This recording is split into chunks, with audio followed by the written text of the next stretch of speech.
This is a scheduled live stream. Dropping a fair bit of sure what's we're doing some legacy wide field. Let's see.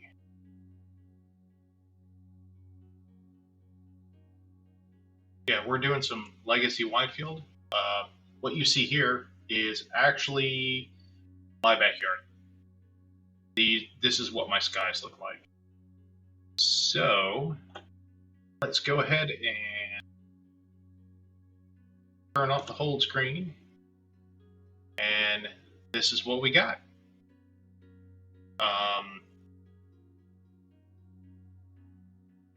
As you can see, we got a bunch of objects. Okay. Starting down at the bottom here, we got Lagoon Nebula. Trifid right here. Here's Sagittarius Star Cloud. Swan or Omega Nebula. Eagle. Got, let's see, that's 20. Yep, that's Messier 23. There's 25. Not quite sure what this guy is near the edge of the frame, so it's a bit blurred. As you can see here, got some optical issues. This is because the adapter that I made, I literally did the adapter with super glue and sandpaper and a Dremel. So really no way to get precision alignment. But this is the lens off the Canon Demi. I'm using a f5.6 aperture mask. And zoom in a little bit. This guy's actually been stacking for about 20-30 minutes now. Go ahead and zoom in a little bit. When I go to process this, I'll probably process it. Yes. That'll clear out most of the junk. 25 at one side, 23 at the other. And this chain of the summer deep sky chain. Now, go ahead and back out a second. As you can see, it's kind of dark over here. It gets real light over here. This is over towards the shopping center. The shopping center is, oops. The shopping center did an LED transition here recently. I'm using the UHC, which is going to block out the bulk of light pollution for all light sources except for your white LEDs. One thing to notice is that even with the UHC at zenith, I'm still getting a fair bit of sky glow at these. The exposures are coming in. I'm shooting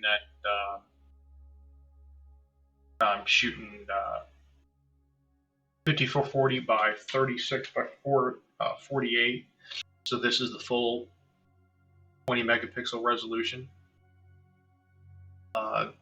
Shots are 180 seconds at 3000 gain. For you ASI folks, that would be 30 gain.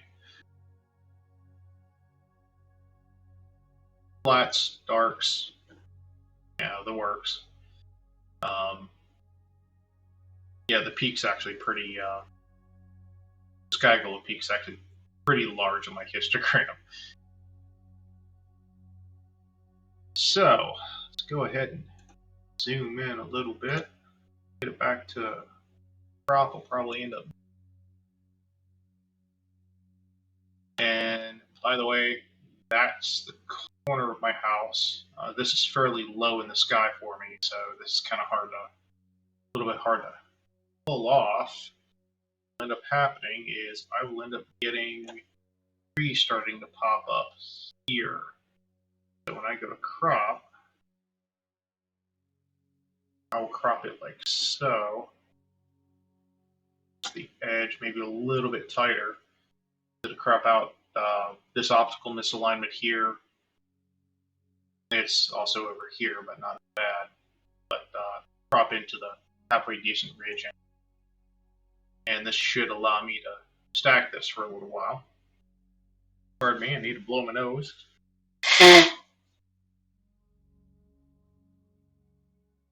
Okay. So, again, new nebula here. And fun things about this.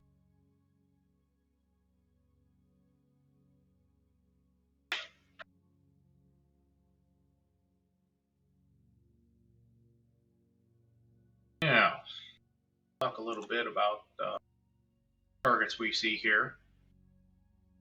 All right, Lagoon Nebula, and I'm just pulling off the wiki right now. Lagoon Nebula, cataloged as Messier 8 or M8, otherwise known as NGC 6523, Sharpless 25, RCW 146, is a giant interstellar cloud in the constellation Sagittarius. It's classified as an emission nebula and is in the HA. So there's a lot of hydrogen alpha, or again, H2 region coming out of here. So that's where you're getting a lot of red.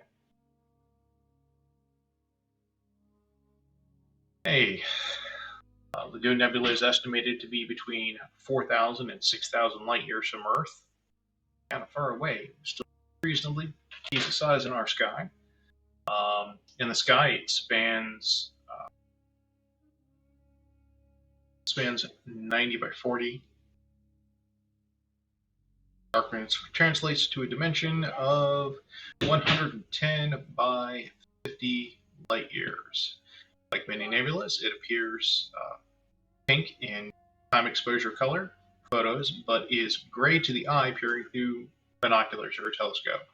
Actually, that's one of the things, expectation versus reality when it comes to astronomy.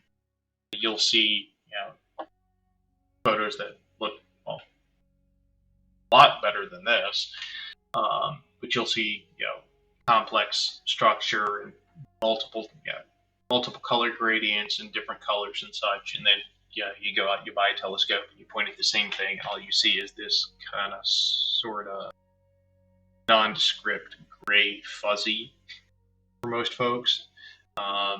Even if you go up to a larger scope, like a large fast scope, like an 8-inch f4 Newtonian, you're still going to get fuzzy. You're not going to see any color.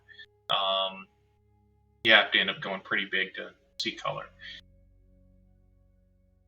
So that's one of the frustrations of expectation versus reality.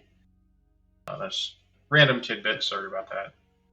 A lot of the reason why you actually can't see color is due to humans having poor color sensitivity and low light levels. Now, the nebula contains Bok globules, dark and collapsing clouds of protostellar material. The most prominent, which have been cataloged by E. Bernard as B88, B89, and B296. It goes in here. The Wikipedia goes in here on as funnel-like or tornado-like structure. If you've seen really nice shots of this, you'll see that. See how much detail I can actually pull up. Yeah, you're not going to be able. By the way, there's Trifid. Barely pulling in the blue here, but you see the structure here, Trifid. Structure here. Even with darks it's not. I'll have to run a set of darks later. But all this is actually kind of nice. I like Lagoon. It's really complex. There's a lot of structure in there. And you can just image and image and image and do it in a multitude of ways. I've seen some HAIR stuff of Lagoon, and that's pretty cool. There are a couple of ultraviolet shots and stuff like that. You know, your RGB, bubble palette, things like that. It gets really pretty. Now, one thing you generally won't see unless you're doing really long exposures with a reasonably fast scope is you're not going to pick up, especially if you're using just a standard DSLR, you're not going to pick up a lot of this HA stuff here, a lot of the hydrogen alpha stuff here, and some of this structure out here. Now, if you're at a nice dark site with halfway decent gear, you can pull that out. But okay, try it again. So actually, kind of surprised that this was actually able to pull in that. And again, sorry about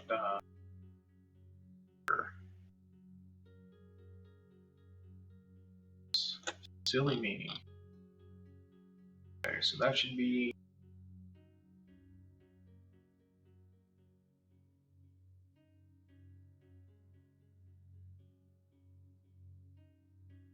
Let me zoom back out again. Wasn't too far off.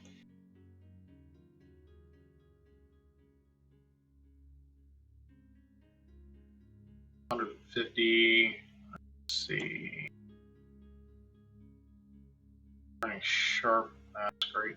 Now let's go turn that off. There we go. Even though it looks a little blurrier, you still get better feel. Your brain's going to pick up. Details. It's going to piece things together a little bit better. And just try to shoot from back.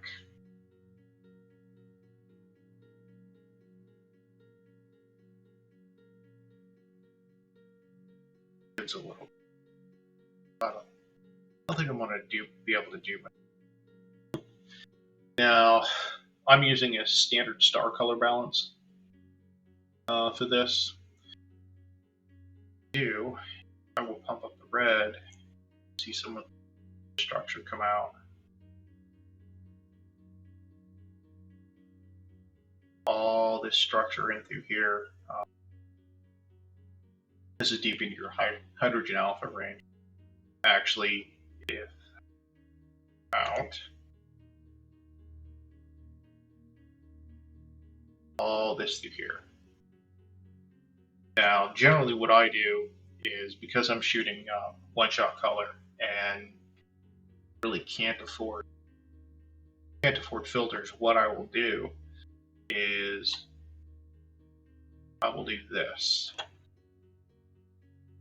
I will create a pseudo-luminance and turn around and use that in my processing. So essentially what I do is in these particular regions is I will pump the red up a lot, pull out extra detail in hydrogen alpha, and then transfer that over. Go ahead and there we go. So as you can see, this would be more of a typical color balance that you would see. Sometimes folks will just can't process this towards a more neutral zone, but it's actually surprising how much detail kind of miss visually in AHA. That's the reason why we take photos. Okay. So this is Trifid here, Sagittarius here, Mega here, Eagle there, this open cluster here.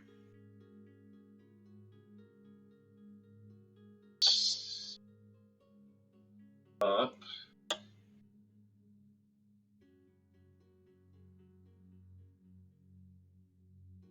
Shows up. This here is NGC 6604. Halfway decent surface brightness. Mag 18 per arc second squared. So it's within limits as far as what I can pull off here.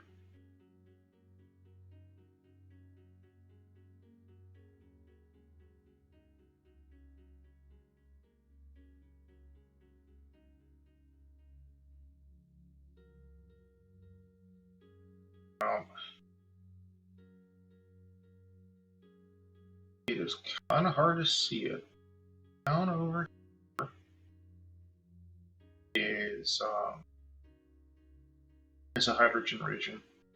That would be Sharpless 2-46 down over here. Zoom in a little.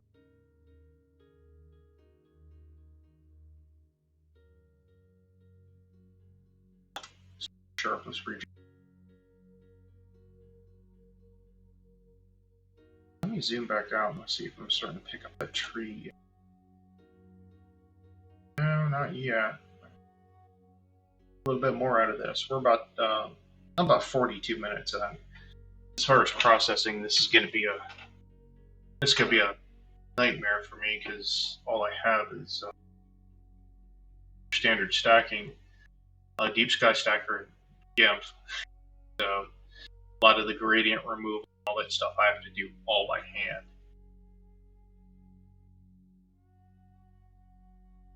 Pardon me while I vape. Actually, I need to put another battery in there. Go ahead and let this stack a little bit. To do this, I'm going to push up the reds, drop the saturation.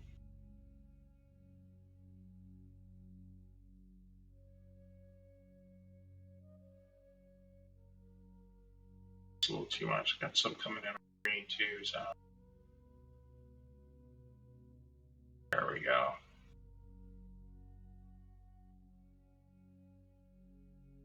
That's actually kind of nice.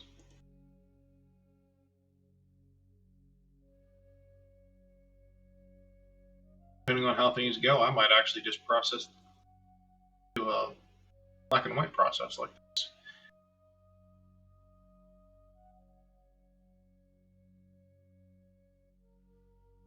All right, I will be back in a minute, folks.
I'm not sure if the mic picked it up or not.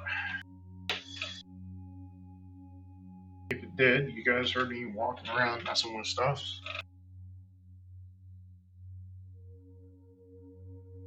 Yeah.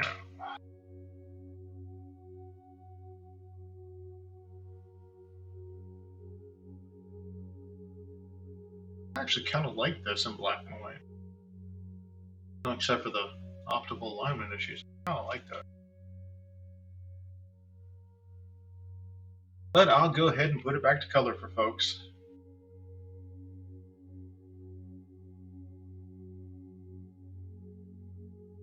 Now I'm having to use new streaming software, so I don't have current conditions. But the nice thing is I was able to add in a chat window so that I can monitor the chat and the stream quality. Let's go ahead and give it some color.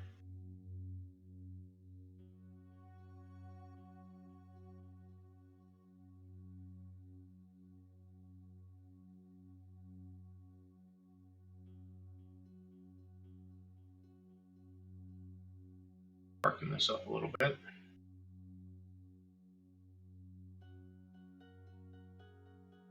So this stream is, in a lot of ways, it's a lot different than what I've done in the past. Has been run and gun, kind of marathon, kind of as many targets as I can possibly hit. Tonight it's going to be more time spent on targets versus given 5 or 10 minutes of moving along. Mostly because it's wide field, so I am picking up numerous targets in one go.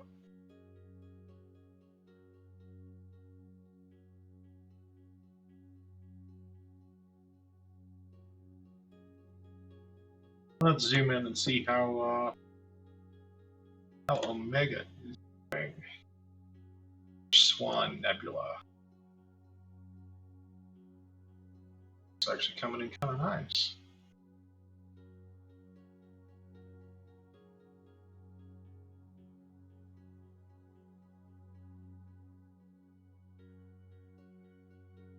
So that's with the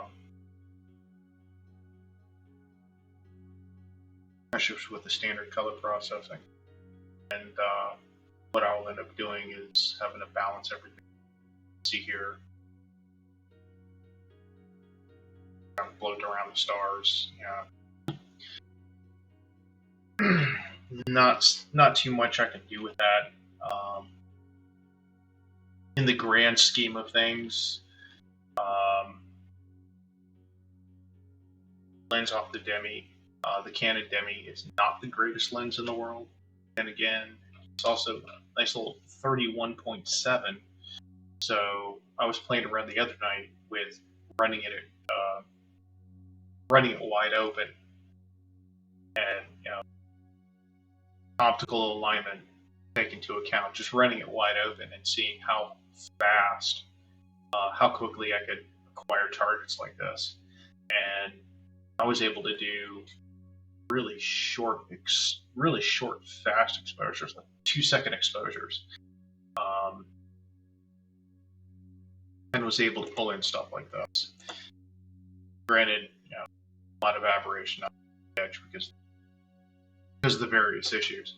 But what's funny is this lens is actually really surprising. There's Eagle there. This lens is really surprising. For a lens as old as it is and as simple as it is sharper than my Sears branded Mamiya Seikor 28 2.8. It is sharper than my it's sharper than my Sigma 28 2.8.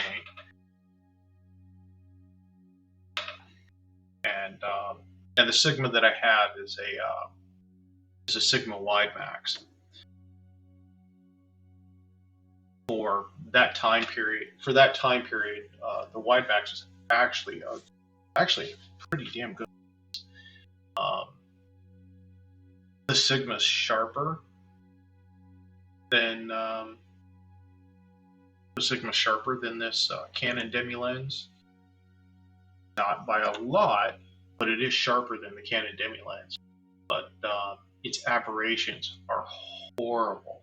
It has horrible aberrations compared to, yeah, I know it's optical alignment issue, but when you take into account this is going to look this way, this side is going to act a specific way because I'm actually tilted here, tilted this way. When that's taken into account,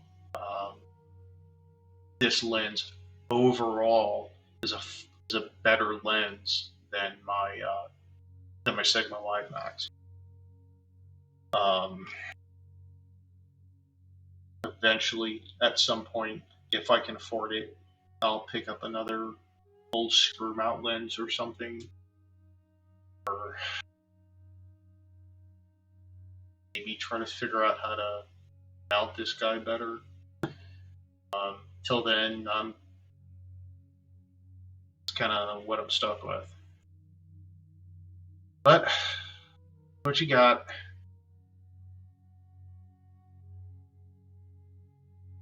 Example, that's let's take a look at.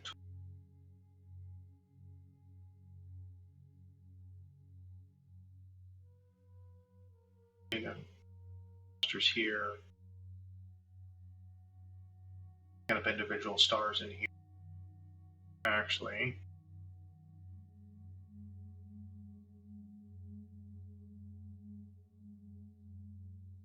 got chromatic aberration.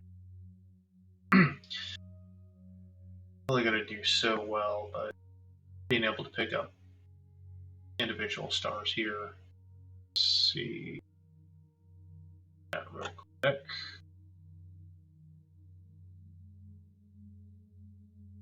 Let's see, let's see if we can some patterns here. Let's see what stars I can pick out. This would be this guy.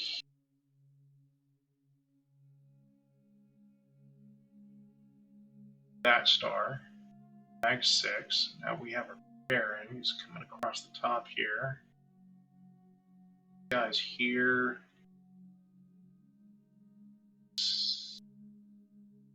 That should.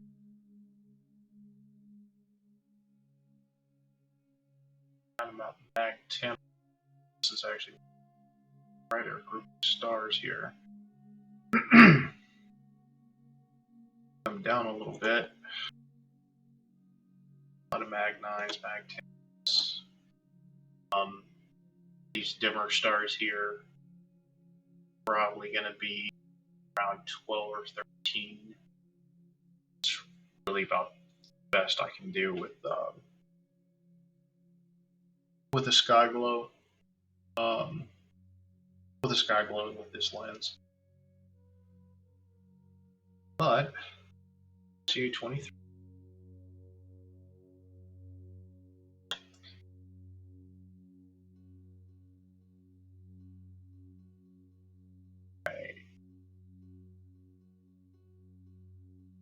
Again, it's a nice little open cluster. Mag 5.5. Overall surface brightness is 21. Mag 21 per arc second squared. Not a super high contrast.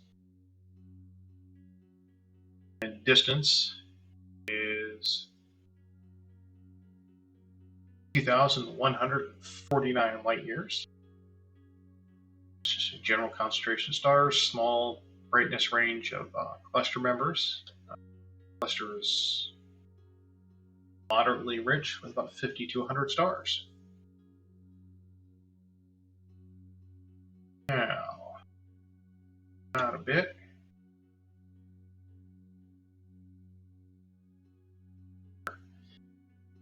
Okay. Yeah, that's Messier 20.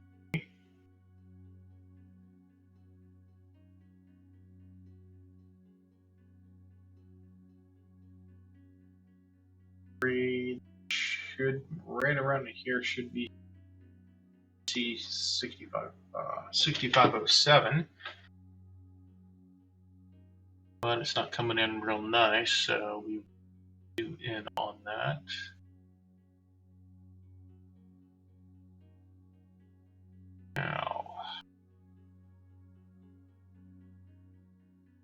Now up over in here somewhere is a tiny little planetary, and we're not going to be able to pick that up.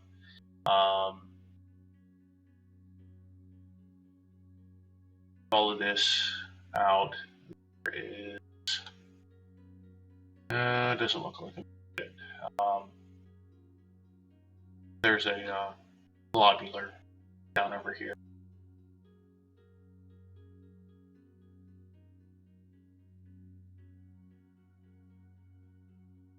See how much good stuff we can do.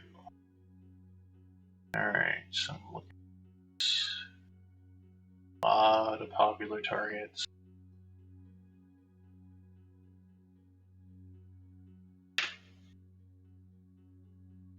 Let's see.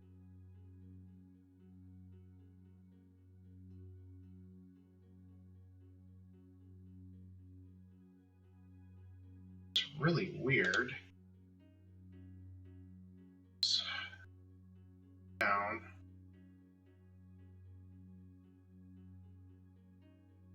Because we're rotated, I keep losing my bearings.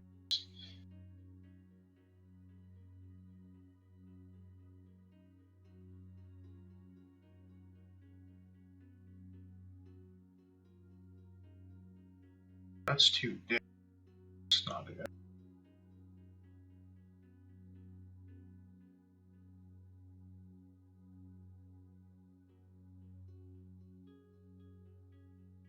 What I'm trying to do is I'm trying to figure out what this guy is up over here.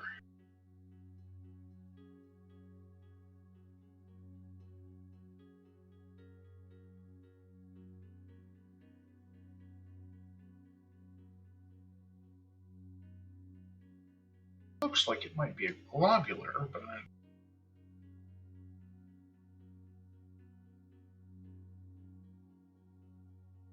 is.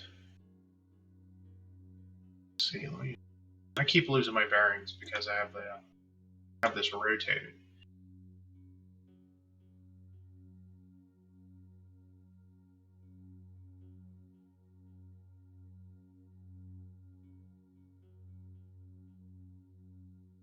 Okay, so that would be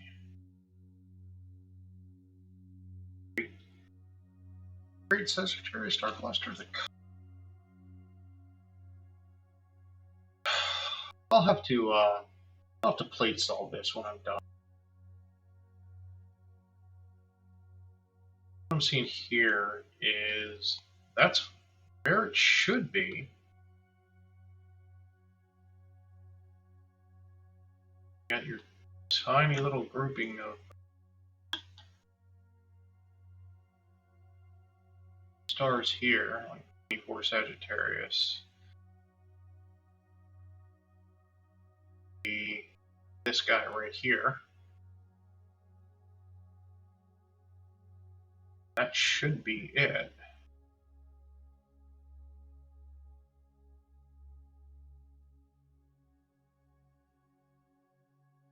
Don't have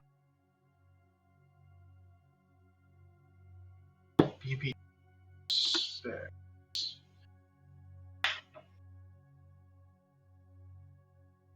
That might be right.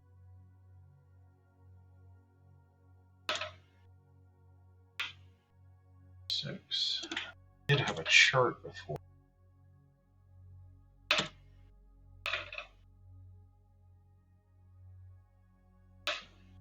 I had a really nice chart to go by to balance my display to.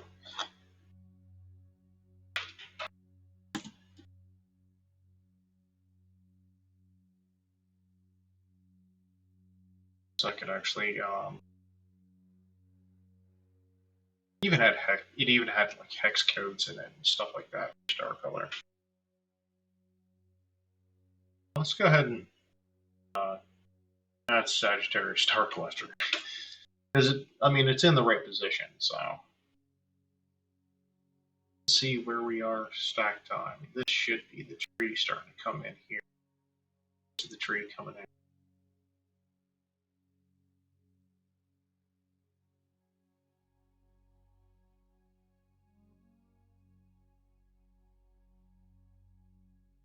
Now, I am at 60 minutes. I don't think I'm going to pick up too much more. I think we're looking at more like pushing returns at this point. Especially considering that the sky glow is as bad as it is where I live. So, let's just do another red push. Drop that saturation. Picking up. Yeah, I think once I go through and play with the levels a little bit, I'll be able to get a bit more pop out of this.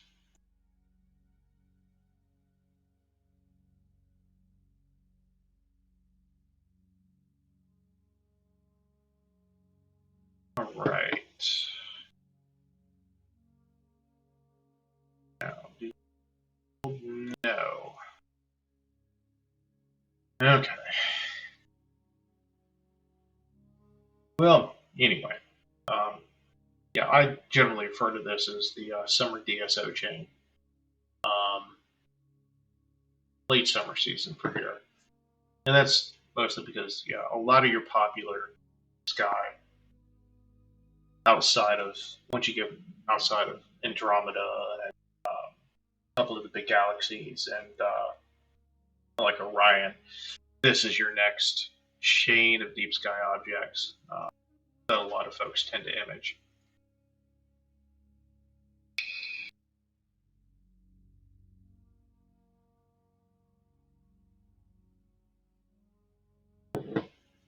Let's see where my next target is. Oh, you're way up there. Ugh.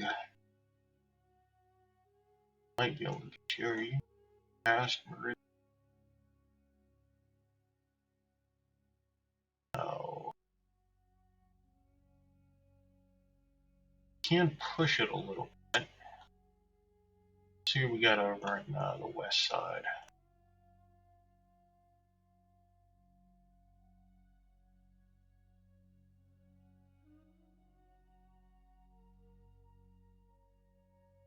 With this orientation, what I could do another part of Hercules.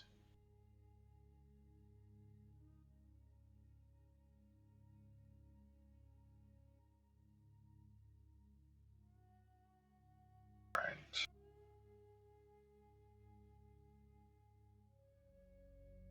Yes, current object. Sure, that is current object. Now slew. And don't give me any.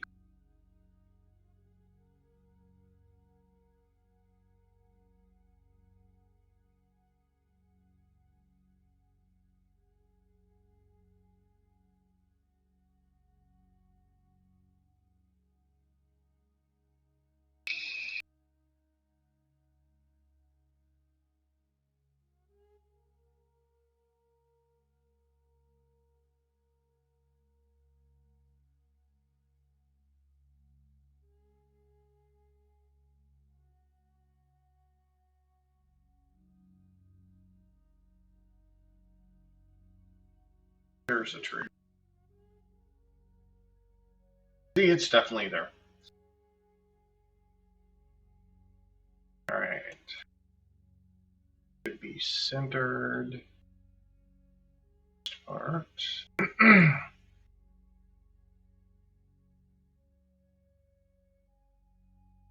Spring. Yes.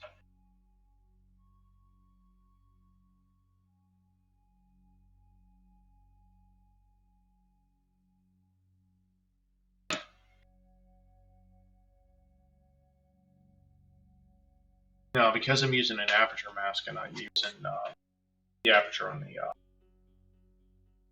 the lens, I'm not going to be able to do a rapid play around with the whole rapid capture.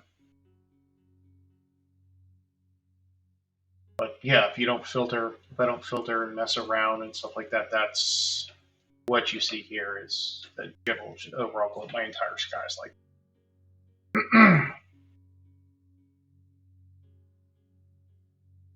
We are definitely to the point where you can read large print books by the sky glow here. That's why I think some of the folks that know I do live streams and do astrophotography think I'm nuts doing this color.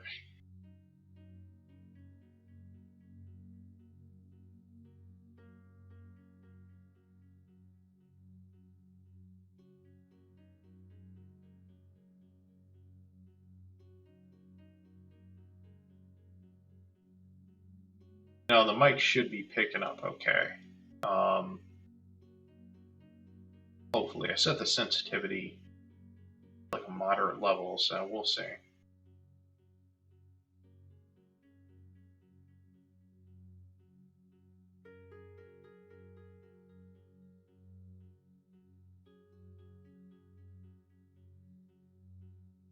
I know this is kind of boring.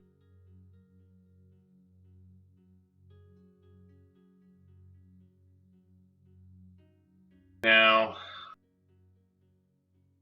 on my hold screen, what we get is that really is about what my sky looks like, as best as I can pull off. I generally do a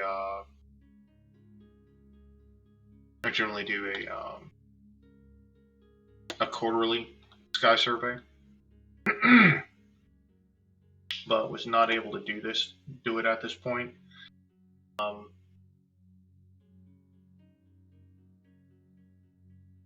What I did is I essentially did a photosphere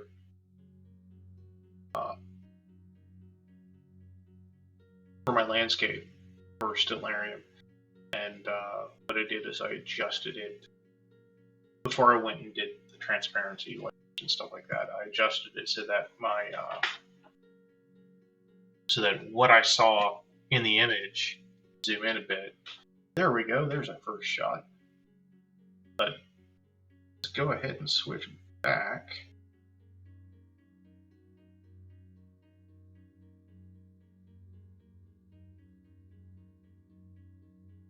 Sure, we still got it. There we go.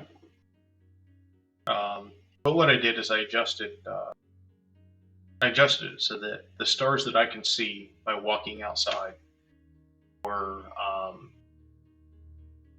what that image made. The brightness of the buildings and stuff like that. A little bit of dark eye adjustment. Basically, I went outside, my hands over my eyes for 30 seconds, and then looked at the stars. And yeah, that's kind of what the sky looks like. Anyway, okay, let's go in and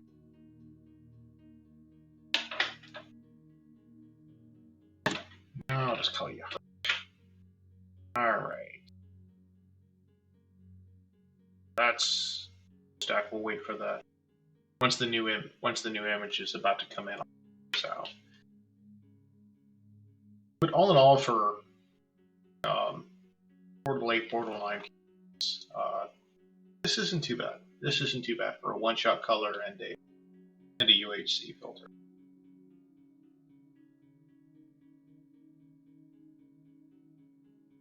Okay, so we got about a minute before the first image comes in for this.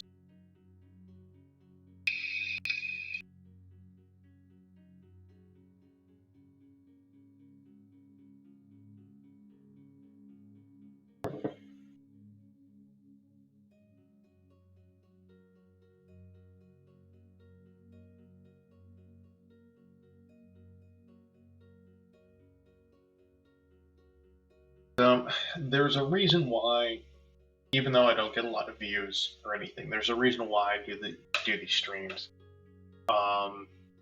Just to put the information out there. Yes, there are a number of live streams out there, astronomy live streams, generally near field. Far more near field than what I do. About 10 seconds. Okay,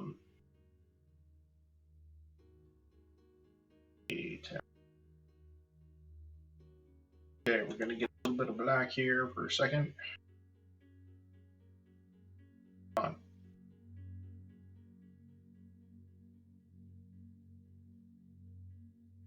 There we go.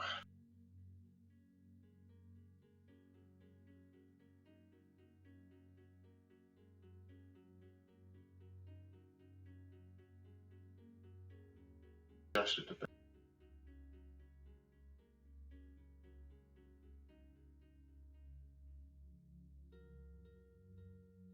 Yeah, as you can see, kind of sort of have a gradient swap here. It's now brighter on this side than it is. This side is towards town. And I'm definitely out past. I am 55 degrees above the horizon on the opposite side of the sky of town. So, all right. Here's your body of Hercules. That is the Great Hercules Cluster. But yeah, like I was saying, the reason why I do this is get it out there. A lot of people that they just don't they don't see this stuff. They see photos in magazines occasionally, or photos online, but they don't see a lot of wide field. Generally, the wide field stuff that we see, there's Hercules cluster. The wide field stuff that you see is generally post-process, after everything's been done. I kind of prefer here.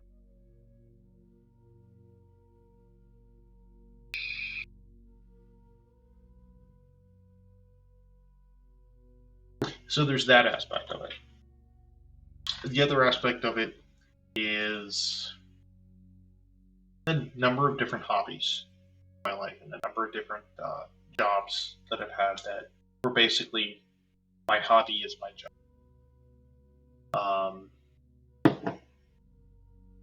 Computers, software, astrophotography, photography itself.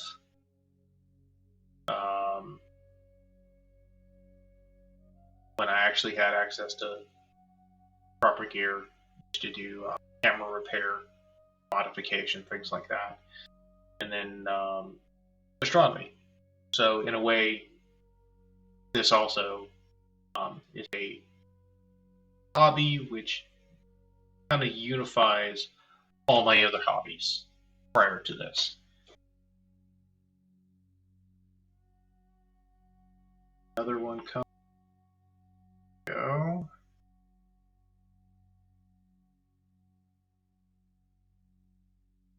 Bring that down a little.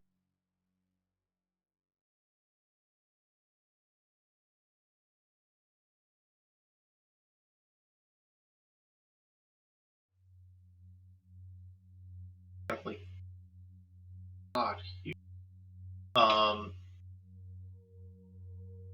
As far as how my histogram is adjusted, normally when you go to do processing and stuff like that, if you read any of the stuff for astrophotography, you never clip your blacks. You never clip your blacks. Yeah, take a look at your curve, and you be to the left of the base of the curve.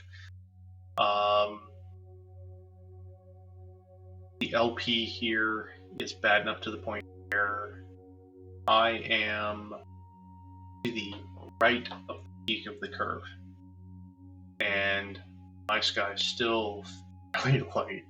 As far as my mids, this is what it looks like with just a straight linear stretch. Not pulling up the highlights. You know, I'm not pushing the mids or anything. This is just a straight stretch. Yeah. Okay, so that's that right there is Hercules cluster. 92 up over distorted area.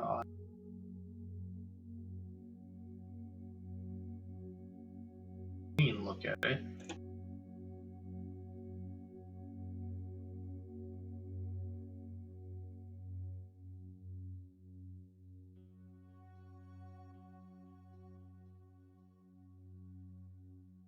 Over here, yeah, we're not.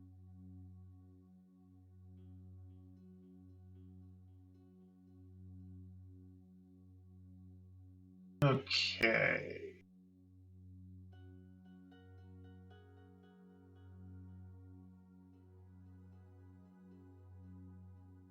And we're gonna let this guy stack for a little strength.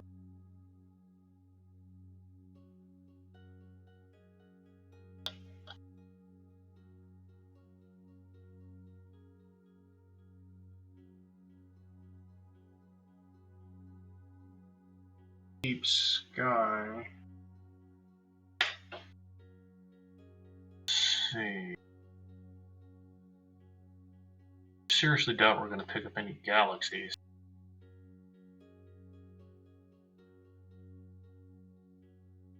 I doubt it. I mean, we're so wide fielded. It really does have to be a massive galaxy. It has to be very large in the field of view.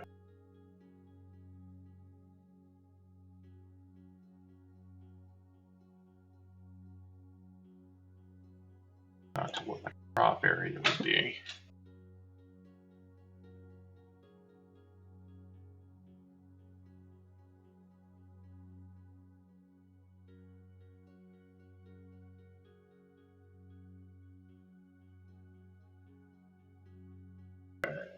There's center, but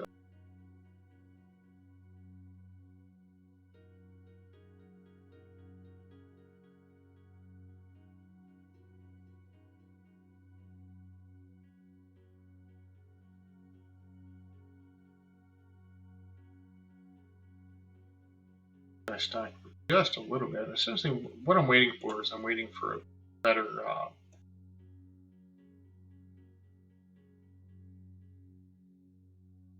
I'm waiting for Cygnus to get into a better position. Might be able to pick up elephant trunk.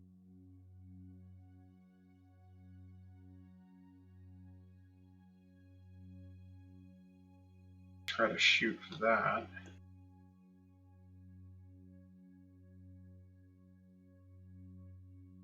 Still fairly close over to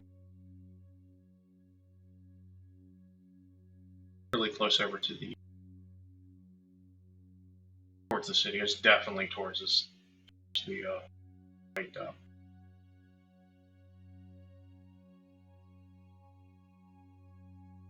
So we will let this guy stack for a little bit. I'm going to Mike. Probably tired of me talking to myself.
Alright, so I'm in the process of slewing over to elephant's trunk.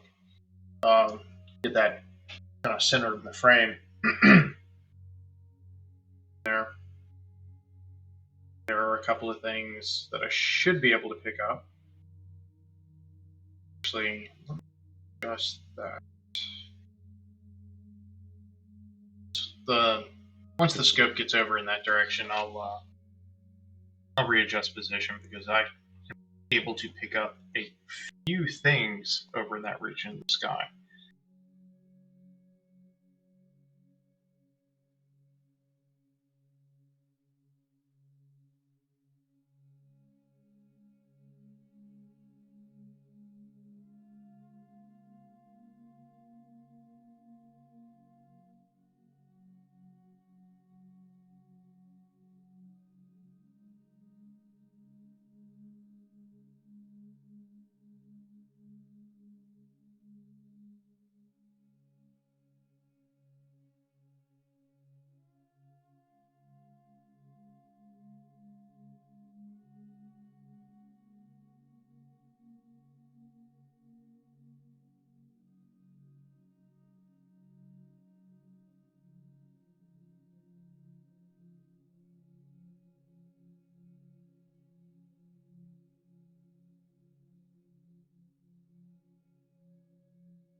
I think it might be close. Gonna need to take a long exposure. Start a long exposure.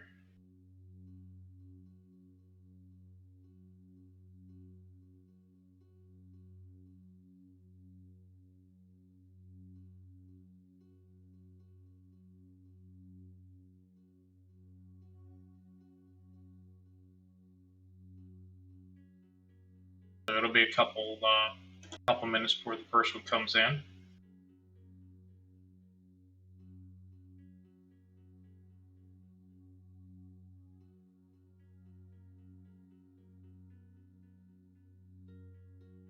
Until then, here's an auto stretch.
I'll give you guys a slideshow while it comes in.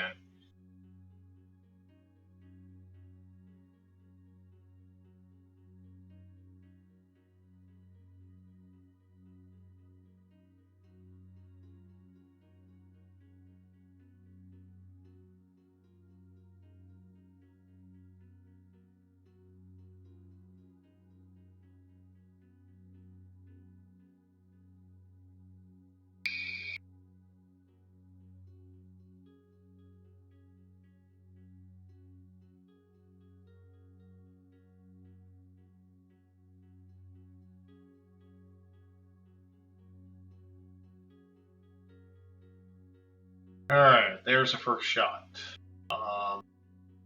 No levels adjustment or anything like that. Back and balance that.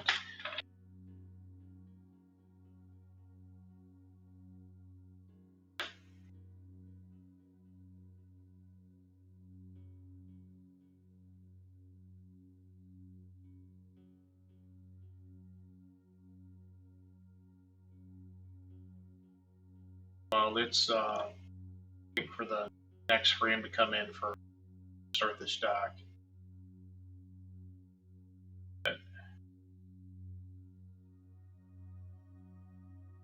See if we can actually pull anything in. Got a little bit here, stuff over here.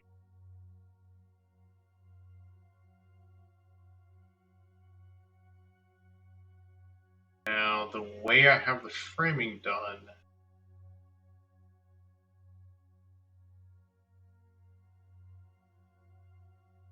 elephant's trunk should be here. Dormouse cluster and bubble nebula should be down here. Lizard should be right around here. And nebula should be right here.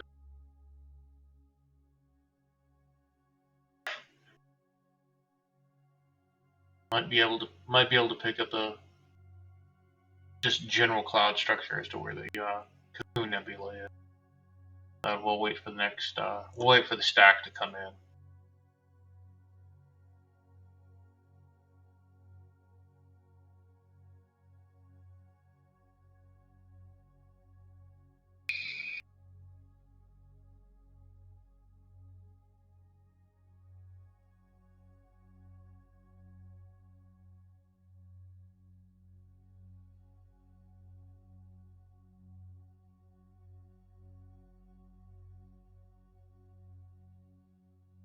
Now it sounds like the mic is picking up my vape, so I'm going to go ahead and mute for now.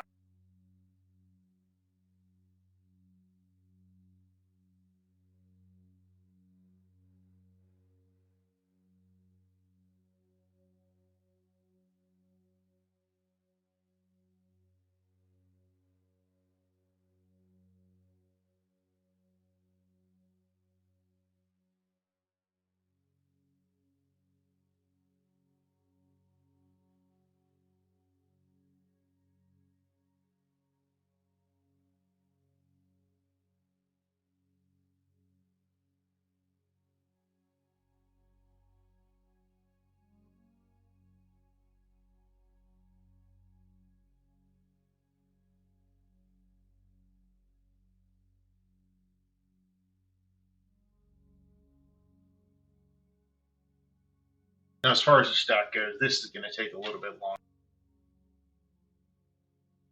There's a bunch of stuff that. Let's see.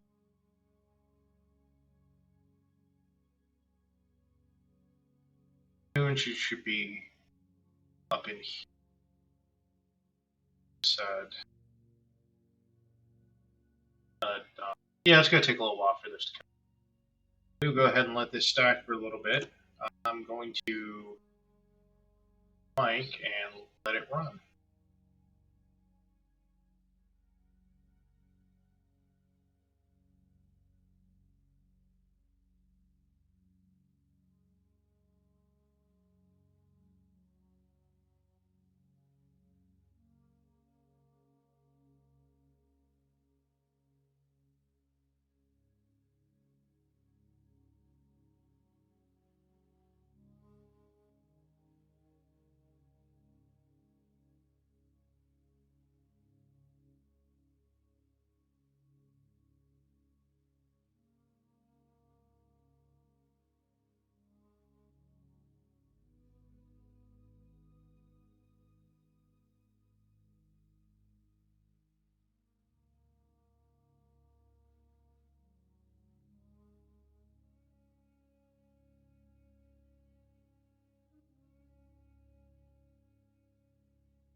Okay, I was wrong. It never repositioned the scope. This right here is... let's go ahead and look at the framing real quick.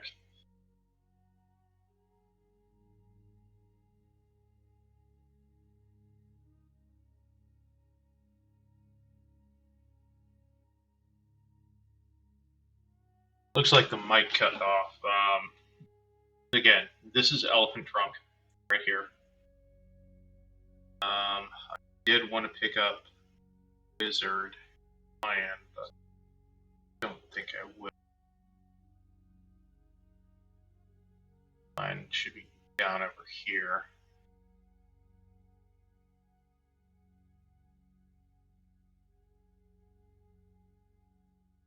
I seriously doubt we'll be able to pick it up, but Iris is out over here.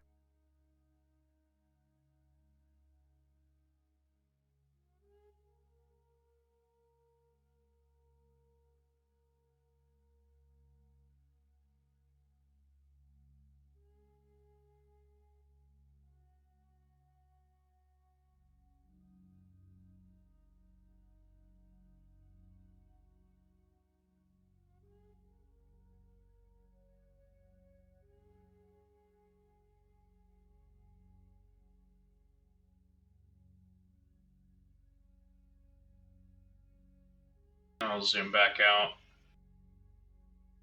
See everything.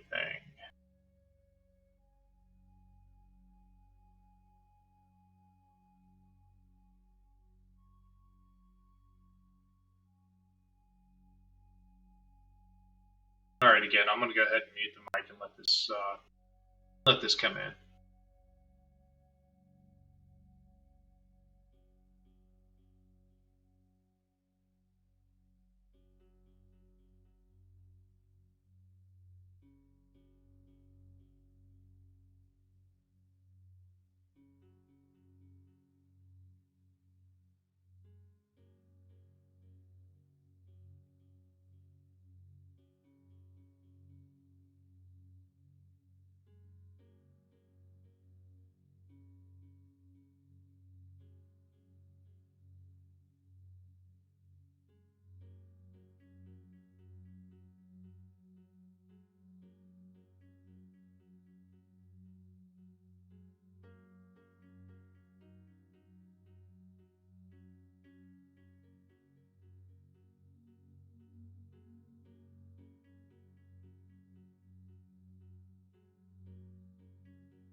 it looks like it's having an issue with alignment.